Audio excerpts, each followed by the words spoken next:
하나님 말씀은 신약 성경입니다. 마태복음 22장 말씀입니다.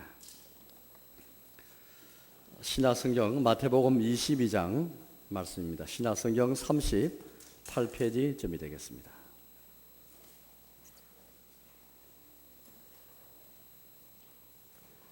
(22장) 34절에서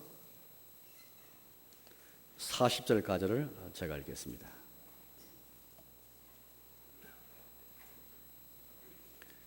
마태복음 22장 34절입니다. 예수께서 사두개인들로 대답할 수 없게 하셨다 함을 바리새인들이 듣고 모이는데 그 중에 한 율법사가 예수를 시험하여 묻되 선생님, 율법 중에서 어느 계명이 크니이까?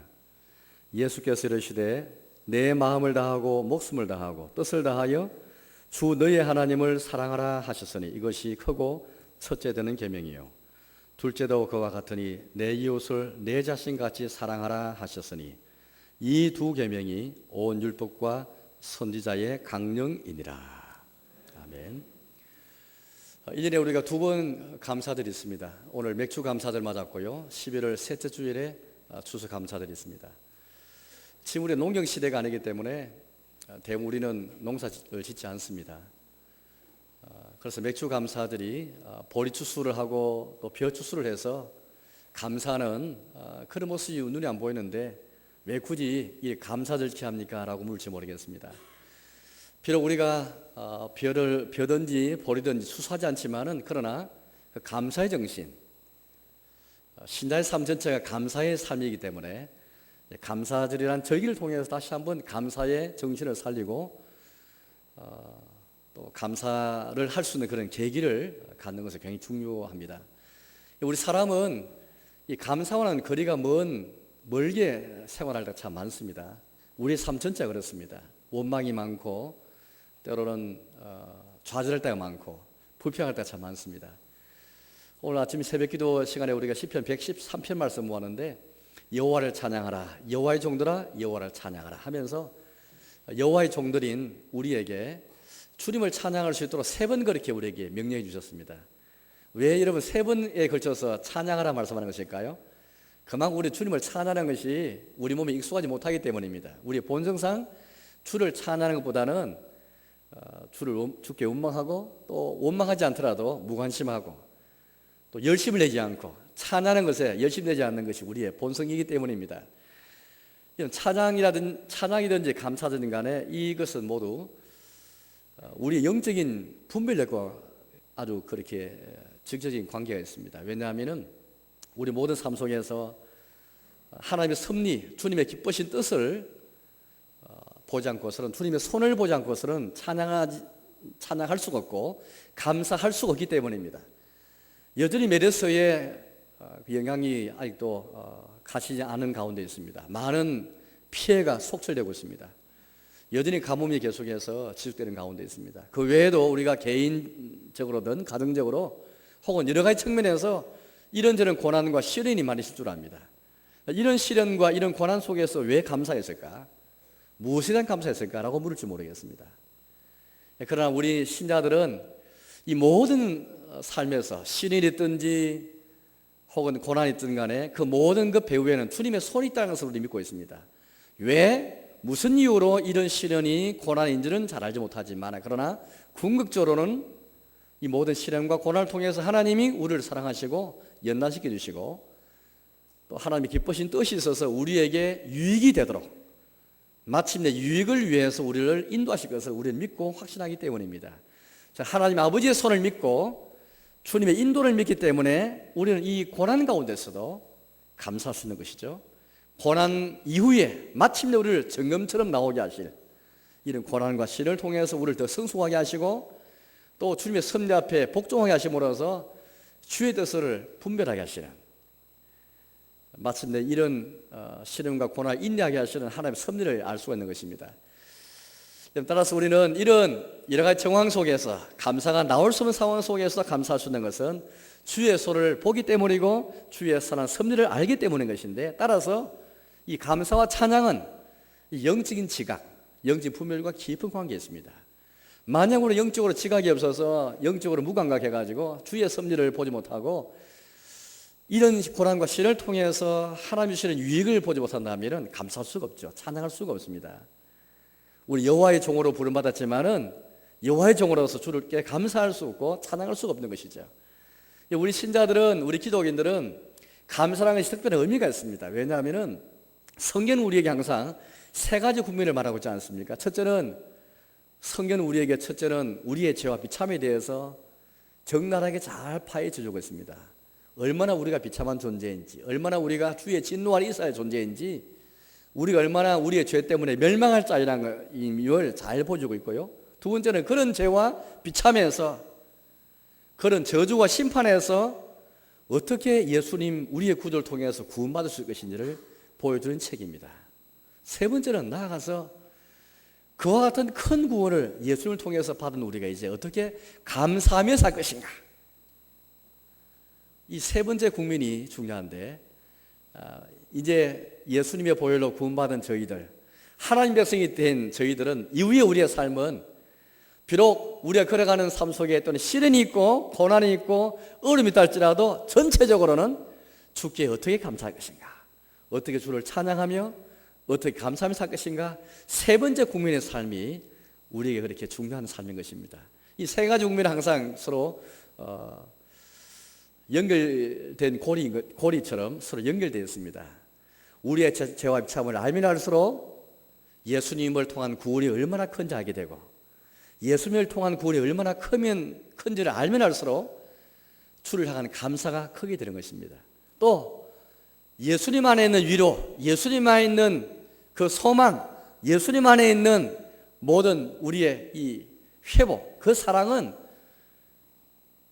바로 이런 예수님을 알아가면 알수록, 우리의 죄와 비참을 알아가면 알수록, 구주 예수를 통한 구원을 알면 알수록, 우리의 감사가 어떠해야 함을 알면 알수록 그 가운데 주님으로부터 우리가 받은 위로가 더 크고 소망이 크게 되는 것입니다. 인생의 소망과 위로가 어디 있겠습니까? 어디에서 우리 위로를 얻을 수 있겠습니까? 참 위로, 진정한 위로를 우리가 말한다면, 참 위로를 말할 수 있다면 그 참 위로, 진짜 위로는 내 죄를 깨닫고 비참함을 알게 된 것이고, 거기서 건진받은 우리의 구원이 예수를 통해서 얼마나 큰지를 알 때에, 또 그런 구원을 받았고 나서 우리의 감사가 어떠함을 알고 그런 감사의 삶을 살 때에 우리 위로가 진정 커지게 되는 것입니다.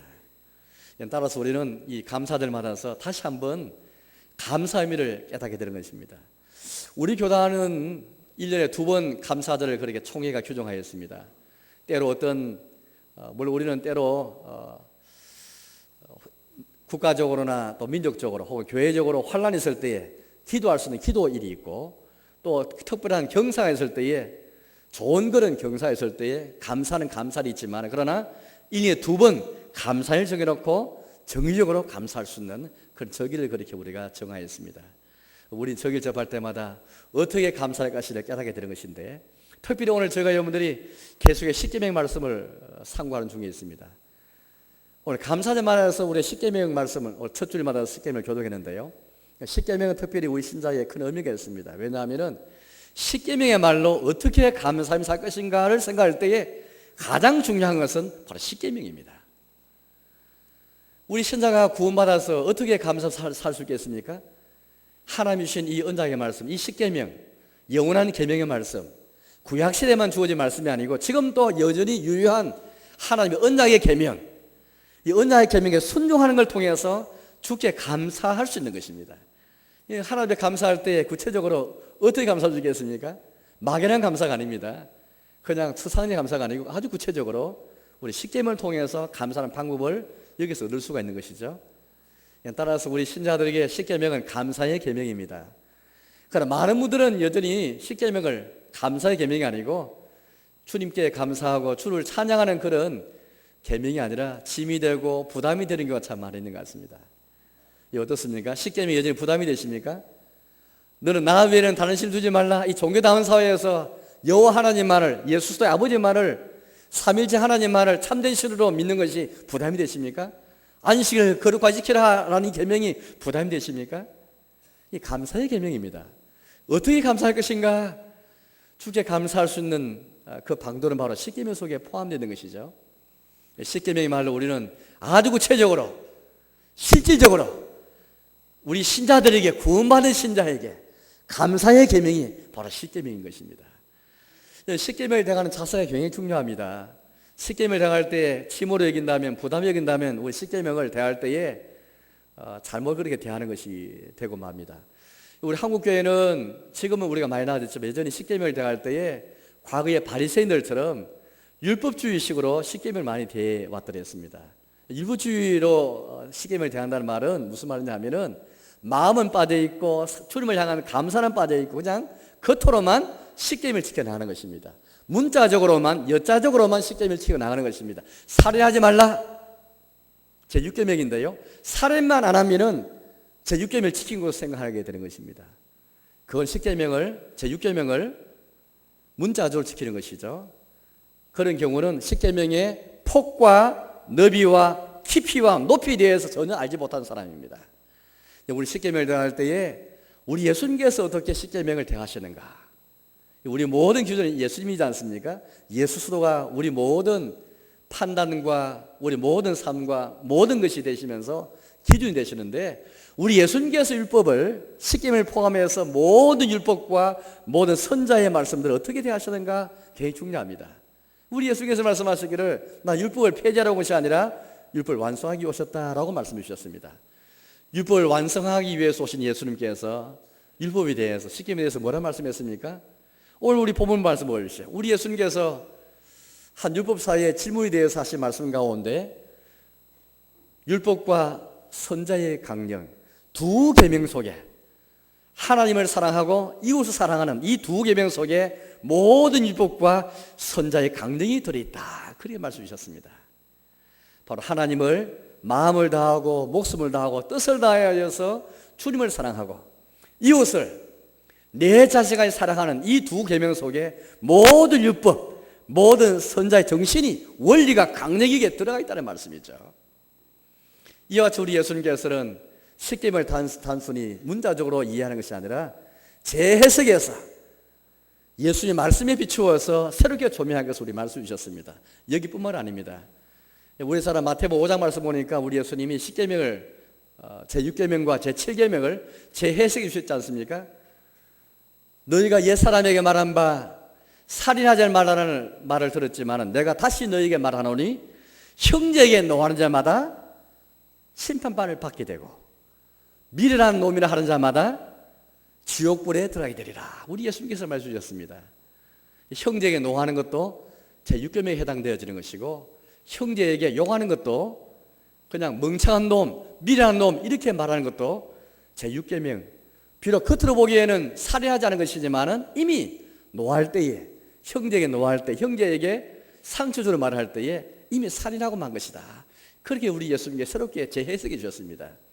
이런 예수님의 해석을 이해하지 못하고는, 예수님 말씀에 치워서 십계명 보지 못하면은 그 사람은 십계명을 문자적으로 이해하는 율법주의에 빠지고 만 것입니다.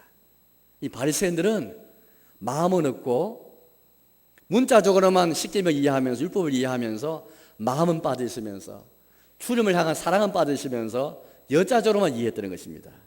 그러나 우리 예수님께서 말씀하지 않습니까? 제7계명의 경우에도 옛사람에게 말한 바 가늠하지 말라는 말을 들었지만은 여자를 보고 음욕을 푸는 자마다 다 이미 가늠하였다라고 예수님께서 말씀 주셨습니다.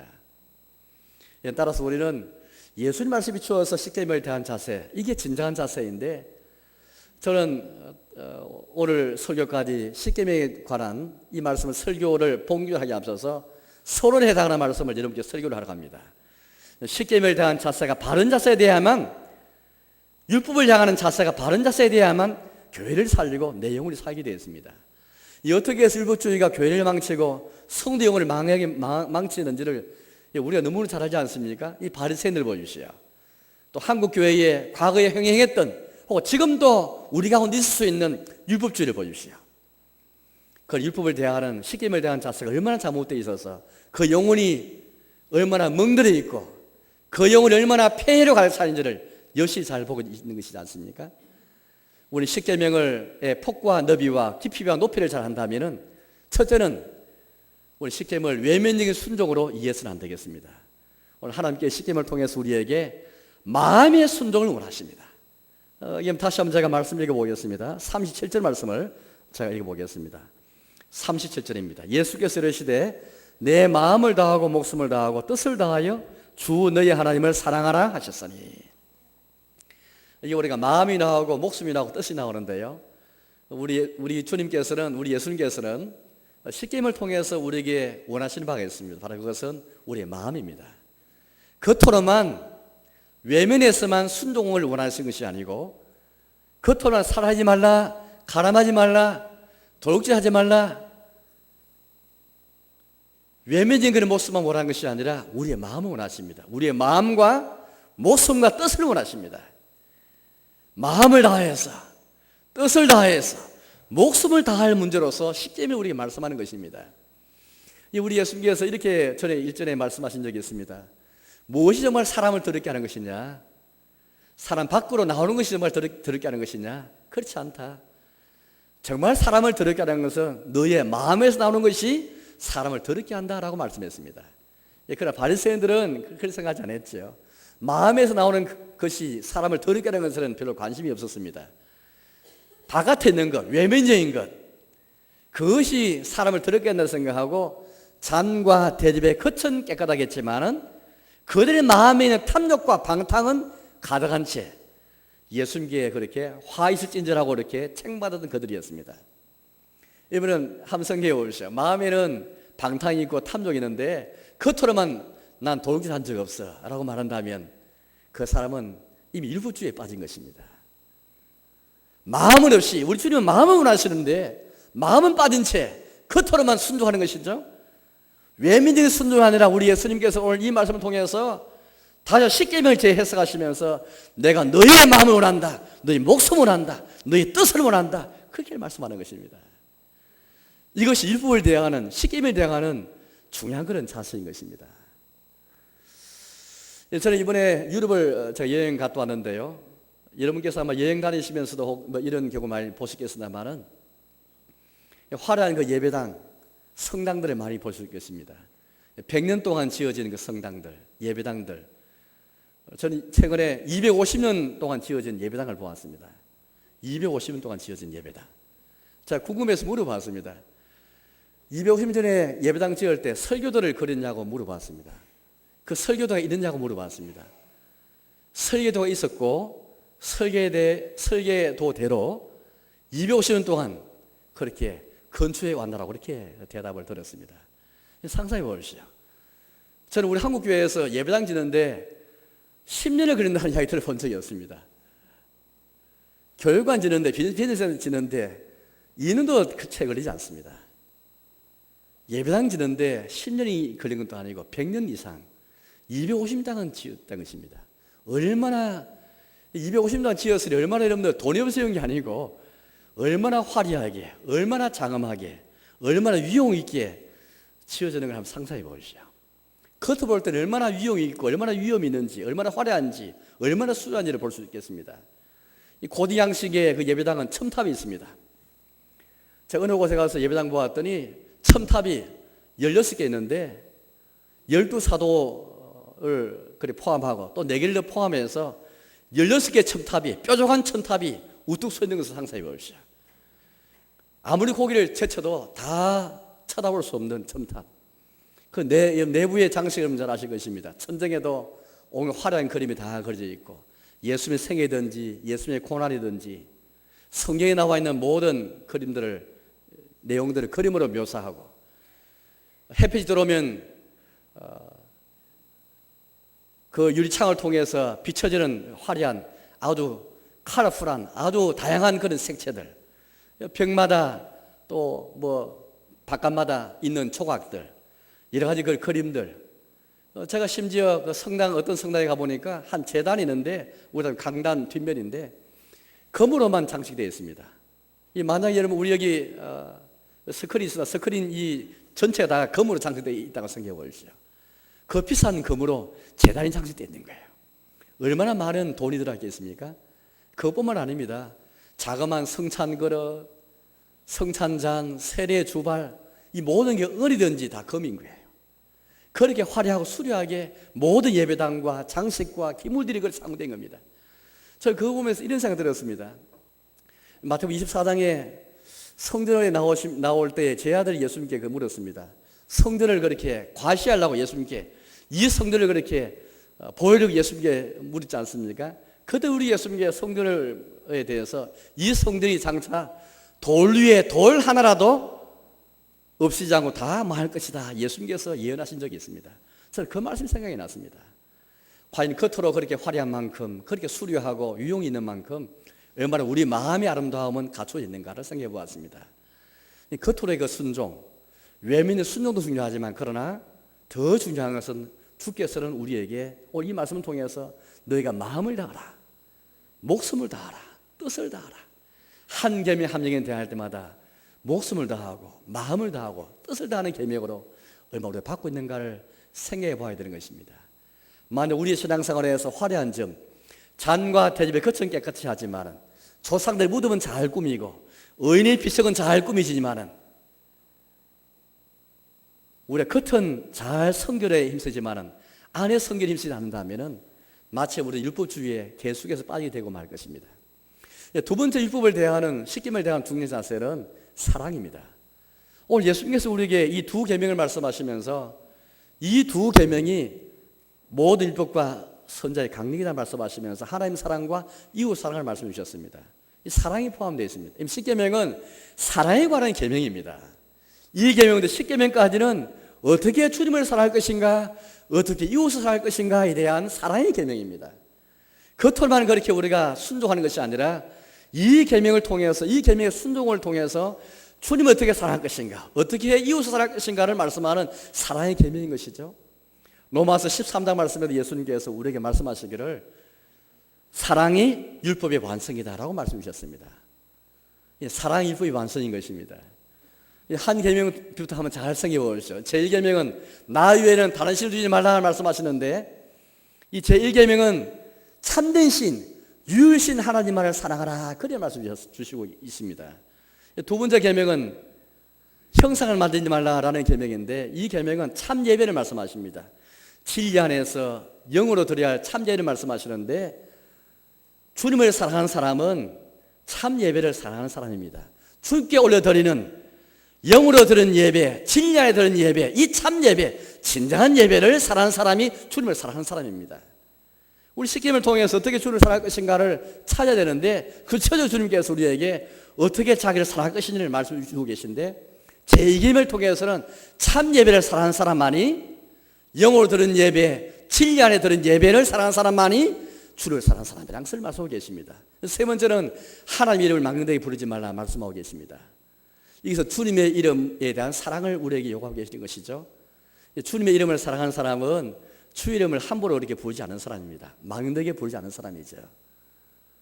네 번째 계명은 안식일을 거룩하게 지키라 말씀 주시고 계십니다. 이 계명은 하나님이 정하시고 주님이 복 주신 그 날을 사랑하라는 그런 계명입니다. 주님을 사랑하는 사람은 주님의 날을 사랑하는 사람입니다. 주님을 사랑하는 사람은 주일을 사랑하는 사람입니다. 공제가 있는 이 주일을 사랑하는 사람이죠. 주님과의 공식적인 만남이 있는, 회중과 주님 사이에 만남이 있는 공예배를 사랑하는 사람이 주를 사랑하는 사람입니다. 단순하게 주일 성수 그 자체가 목적이 아니라 이 계명을 통해서 주를 사랑하는 것입니다. 어떻게 주를 사랑하기 원하십니까? 주의 나라를 사랑하십시오. 주의 이름을 사랑하시고 참 예배를 사랑하며 유일하시고 참되신 하나님을 사랑하는 사람이 주를 사랑하는 사람입니다. 다섯 번째 계명은 부모를 공경하라 말씀인데 내 이웃을 어떻게 사랑할 것인지를 말씀하는 첫 번째 계명 가운데 부모 공경이 나오고 있습니다. 부모야말로 가장 가까이 있는 우리 이웃입니다. 나 이웃이죠. 부모 공경을 통해서 우리는 이웃을 사랑하게 되는 것입니다. 살인하지 말라 제6계명이 말씀합니다. 이것은 이웃의 생명을 사랑하라 그렇게 말씀하십니다. 자기의 생명을 아끼는 것처럼 내 형제와 이웃 생명을 아끼고 존중하라 그런 말씀입니다. 이걸 통해서 이웃을 사랑하라 라는 말씀입니다. 제7계명은 가늠하지 말라는 말씀인데 이웃의 아내를, 이웃의 남편을 사랑하라 그런 말씀입니다. 제8계명은 도둑질하지 말라는 말씀인데 이웃의 소유를, 이웃의 재산을 사랑하라, 그 존중하라 그런 말씀입니다. 제9계명은 거리증하지 말라는 말씀인데 이웃의 명예를 사랑하라. 이웃의 이름을 사랑하라. 그런 말씀입니다.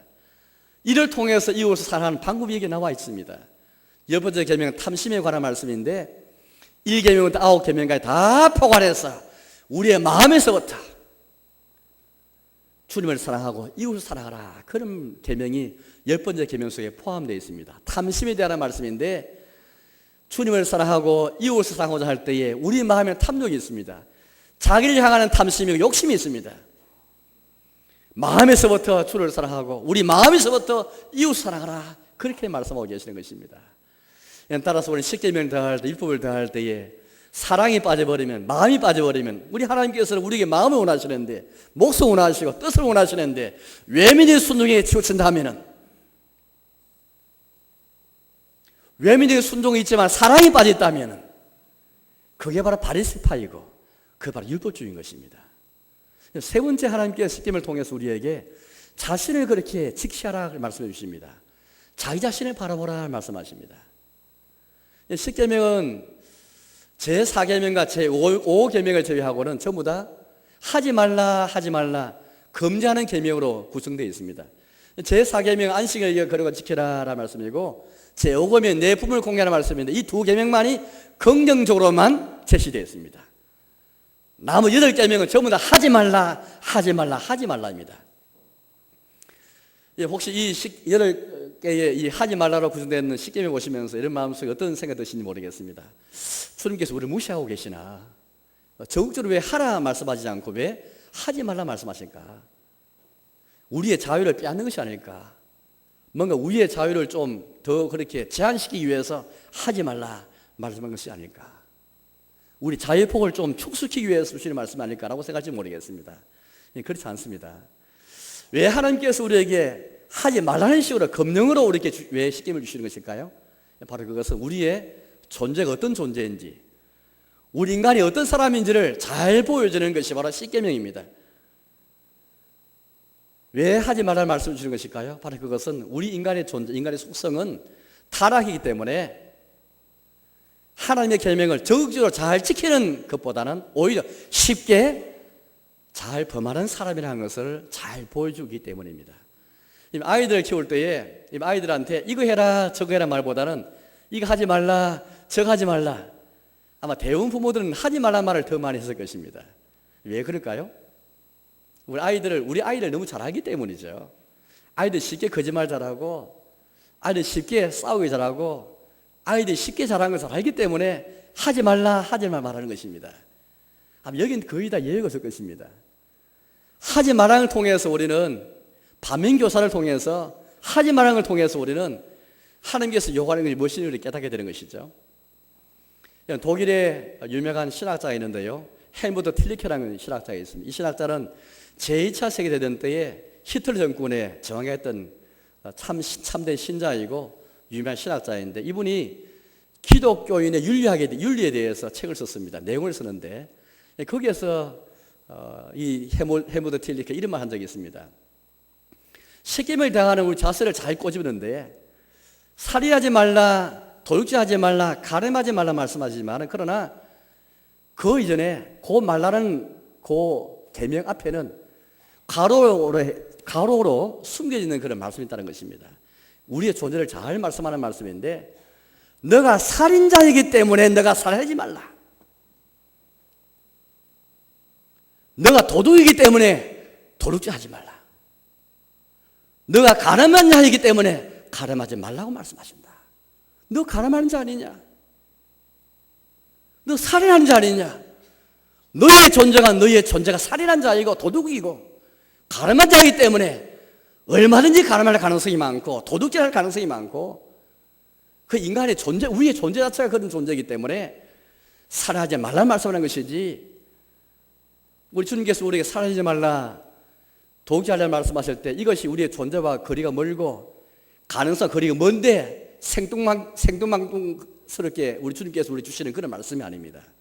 우리가 전혀 거리가 먼, 우리의 가능성 거리가 먼 그런 말씀 주신 것이 아니고, 우리의 존재가 그런 존재이기 때문에 얼마나 가능성이 많기 때문에 주께서 우리에게 살해하지 말라, 가늠하지 말라, 도둑질하지 말라, 그렇게 우리가 말씀하는 것입니다.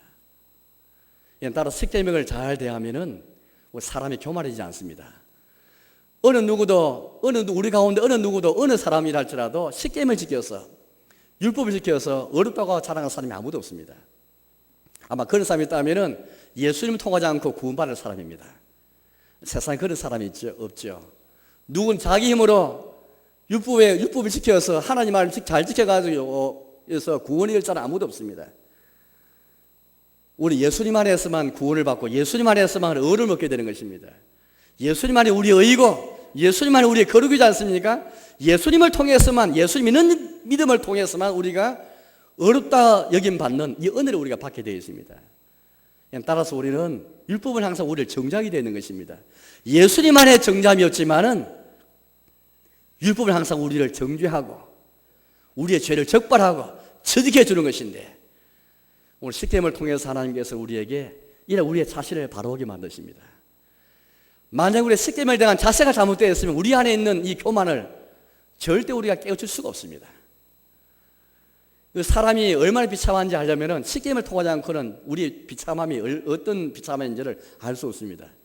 물론 우리 인생을 살면서 이런저런 신을 겪고 어떤 일을 경험했을 때에 사람이 얼마나 비참한 존재인지 알게 되어 있습니다. 그러나 참 비참, 진정한 비참함을 알려면은, 사람이 얼마나 영적으로 비참한 것을 알려면은 십계명을 통해서만 알 수가 있습니다. 마음을 원하시고 사랑을 원하시는 예수님 말씀이 비추어서 십계명을 우리가 대할 때에 참 나의 죄가 무엇인지, 나의 비참이 무엇인지 알게 되는 것입니다. 또 그런 사람만이 예수님께 달려갈 수가 있습니다. 십계명을 통해서 자기 죄를 보지 못한 사람은, 자기의 비참함을 깨닫지 못한 사람은 주님께 달려갈 수가 없습니다. 예수님만이 나의 의라고 주장할 수가 없습니다. 십계명을 잘 보는 사람은 교만할 수가 없는 것이죠. 왜냐하면 십계명 율법은 항상 나라의 죄를 정죄하기 때문인 것이죠.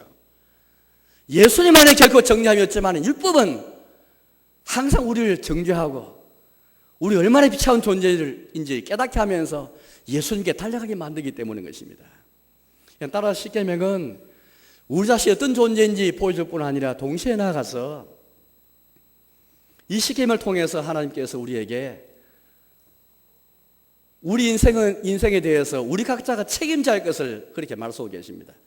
이 십계명 10가지 계명을 잘 보시면 항상 너는 하면서 이 인생 단추로 이렇게 우리에게 나와 있습니다. 너희들이라 하고 있지 않고 너는 나 외에는 당신을 두지 말라, 너는 살아하지 말라, 너는 가늠하지 말라, 그렇게 말씀하십니다. 이 오늘 말씀을 보십시오. 오늘 말씀 보시면 그런 말씀이 나옵니다. 너 마음을 다하고 너의 하나님을 사랑하라, 내 이웃을 내 자신같이 사랑하라. 이 너라는 말이 나오고 있습니다. 너의 마음, 너의 하나님이 아니고 너의 마음, 너의 이웃, 그렇게 나오고 있습니다. 이 말은 무슨 말이겠습니까? 하나님께서는 오늘 십계명을 통해서 나의 인생은 내가 책임져야 할 것을 그렇게 말씀하고 계십니다. 오늘 많은 사람들이 다른 사람의 핑계를 돌리는 경우가 참 많습니다. 누구 때문에, 또 누구 때문에, 또 환경의 탓을 돌리기도 많이 하는 것입니다. 장차 우리 주님의 심판대 앞에 섰을 때에 우리 각자가 다 주의 심판대 앞에 서게 될 것입니다. 부모가 우리 대신에 서줄 수 없고요, 우리 가족이나 우리의 친구가 날 대신해서 심판대 앞에 설 수가 없습니다. 변명해 주지 못합니다. 다 각자가 개인이 그래서 심판대 앞에 서서 선악간에 우리가 그렇게 선악을 따라서 심판을 받게 될 터인데, 고린도후서 5장 말씀 보니까 이렇게 우리가 말씀하고 계십니다. 고린도후서 5장 10절 말씀인데 이렇게 말씀하십니다. 이는 우리가 다 반드시 그리스도의 심판대 앞에 나타나게 되어 각각 선악간에 그 몸으로 행한 것을 따라 받으려 함이라. 각각 선악간에 그리스도 심판 앞에 나타나는 것은 다 각자가 나타나게 되는 것입니다. 오늘 왜 하나님께서 우리 십계명을 주실 때에 왜 너는 하시면서 너의 하나님, 너의 이웃을 말씀하시면서 왜 우리 개인에게 말씀하는 것일까요? 우리 개인의 책임을 그렇게 강조하는 것입니다. 오늘 많은 분들이 개인의 책임보다는 사회의 책임을 돌기도 하고 혹은 지도자에게 책임을 돌릴 경우도 있습니다. 물론 우리는 사회 구조 속에도 악이 둥지를 틀 수 있다는 것을 잘 알고 있습니다. 따라서 사회 계획도 중요하고 구조의 계획도 중요합니다. 교회의 계획도 중요합니다. 그러나 출발은 우리 각자의 마음입니다. 오늘 하나님께서는 사회 구조 속에 있는 악보다도 먼저 실행돼야 할, 먼저 있는 우리 각자의 마음인 악을 먼저 보기를 원하시는 것입니다. 우리 각자 속에 있는 악, 우리 각자 속에 있는 교만을 먼저 보기 원하시고 각자의 인생은 자기가 침지할 것을 마시고 계십니다. 우리 주의 시간에 섰을 때에 친구 때문에 그렇게 되었습니다. 혹은 다수가 그렇기 때문에 그랬습니다. 누가 그렇게 했기 때문에 그랬습니다. 지도자가 그렇기 때문에 그랬습니다. 핑계할 수가 없지요. 하나님께서 우리에게 이렇게 말씀한 적이 있습니다. 출애굽기 23장 말씀 보니까 다수를 따라서 악을 행하지 말라. 다수가 악을 행한다 할지라도 따라 행하지 말라. 그렇게 말씀하셨습니다. 혹 우리가 그렇게 생각할지 모르겠습니다. 전부 다 그렇게 했기 때문에 그렇게 했습니다. 다수가 그렇기 때문에 그렇게 했을 뿐입니다. 라고 말한다면 핑계를 내지 못한단 말이죠. 다수를 핑계할 수도 없고 부모를 핑계할 수도 없고 지도자도 핑계할 수가 없습니다. 오늘 하나님께서 십계명을 통해서 우리에게 너희 각인이 각각 그들의 심판대에 서게 될 것이므로 너의 하나님, 너의 이웃을 사랑하라. 너는 살아하지 말라. 너는 가늠하지 말라. 너는 도주하지 말라. 말씀해 주신 것이지 너희 전체를 두고서 하시는 말씀이 아닙니다. 오늘 십계명을 통해서 하나님 우리 각자 자신을 돌아보게 만드시고 우리 개인의 책임이 얼마나 중요한지를 그렇게 말씀하는 것입니다. 이런 자세를 가지고 십계명을 대할 때에 거기에 여러분 진정한 하나님의 뜻이 이렇게 나타나야 되는 것입니다. 제가 여행 중에 어떤 문구를 보게 되는데 어떤 건물에 쓰이는 문구였습니다. 라틴어로 써야 되는데 마침 제가 잘 아는 건 쉬운 라틴어이기 때문에 제가 알 수 있었는데요. 미가 없는 윤리는 있을 수 없고 윤리가 없는 미는 있을 수 없다라는 그런 문구였습니다. 미라는 것은 아름다움을 말하는 것이고 조화를 말하는 것입니다. 오늘날 많은 사람이 조화를 말하고 미를 말하지만 윤리가 없습니다. 어떤 사람은 윤리를 말하는데 미가 없고 조화가 없습니다. 그러나 이 두 가지 항상 서로 관계에 있는 것입니다. 혹시 우리에게는 미를 많이 추구하고 조화는 추구하는데 윤리가 없는 것은 아닐까요? 우리 시대에 왜 십계명을 함께 우리가 말씀 참고하고 왜 오늘 십계명 말씀을 다시 한번 우리가 이 교회 강단에서 들어야 하는 것일까요? 혹시 우리가 우리의 삶 속에 우리 교회 속에 혹시 미는 추구하고 아름다움은 추구하면서 조화는 추구하면서 혹은 성장과 부흥은 추구하면서 윤리가 없는 도덕이 없는 그런 우리의 모습 혹시 그런 모습이 우리 교회에 있는 것은 아닐까요? 만약에 미래 있는데 성장이 있는데 부흥이 있는데 윤리가 없으면은 그 성장과 그 부흥과 그 미, 그 아름다움, 그 조화는 아마 추한 것이 되고 말 것입니다. 이제 말씀에 돌아가겠습니다. 여러분, 우리는 맥주 감사들 받아서 감사의 삶을 한번 다짐하면서 십계명 말씀을 함께 또한 듣기도 하겠습니다. 십계명의 말로 감사의 계명입니다. 우리의 짐이 아니라 우리의 부담이 아니라 어떻게 구원받은 우리가 감사하며 살 것인가 생각할 때 가장 중요한 것이 바로 십계명 말씀인 것이죠. 한 계명 한 계명을 통해서는 주님은 우리에게 우리의 마음을 원하시고 목숨을 원하시고 우리의 뜻을 원하시는 것입니다. 또 사랑을 원하시는 것이죠. 그 계명을 통해서 주를 사랑하고 어떻게 이웃을 사랑할 것인지를 우리에게 말씀하고 계십니다. 뿐만 아니라 자기를 돌아보기를 원하시는 것입니다. 우리 자신이 얼마나 부패한 존재인지 우리 존재 자체가 본래 어떤 존재인지를 직시하게 함으로써 우리가 교만하지 않도록 해주는 것입니다. 어느 누구도 스스로 의의 이를 자가 아무도 없는 것입니다. 예수님 안에만 우리 의가 있는 것이죠. 우리 십계명 대할 때마다 우리 목표가 무엇인지 알지만은 하나님 형상으로 닮아갈 목표는 무엇인지 알지만 그러나 이 계명 지켜서 스스로 의의를 줄 자는 아무도 없는 것입니다. 따라서 우리 십계명을 통해서 더 겸손하게 되면서 예수님 의지하게 되는 것이죠. 그러면서 우리는 각자 책임이 무엇인지 십계명을 통해서 깨닫게 되는 것입니다. 누구도 핑계할 수가 없는 것이죠. 교회도 핑계할 수 없고 지도자도 핑계할 수 없고 주의 심판대에 섰을 때에 각인이 다 직고하고 각인의 선악간에 행한 것을 따라서 다 심판하게 되어 있기 때문입니다. 아무쪼록 하나님 율법이 우리 시편 기자들처럼 주야를 묵상하면서 절구하면서 꿀처럼 단맛을 느끼면서 십계명을 통해서 주님을 사랑하고 이웃을 사랑하면서 우리 마음을 드리며 또 우리의 주 앞에 참을 깨닫는 가운데 더 주 앞에 가까이 나아가는 저와 여러분의 삶이 되시기를 주님의 이름으로 축원합니다. 함께 찬송 부르겠습니다. 420장을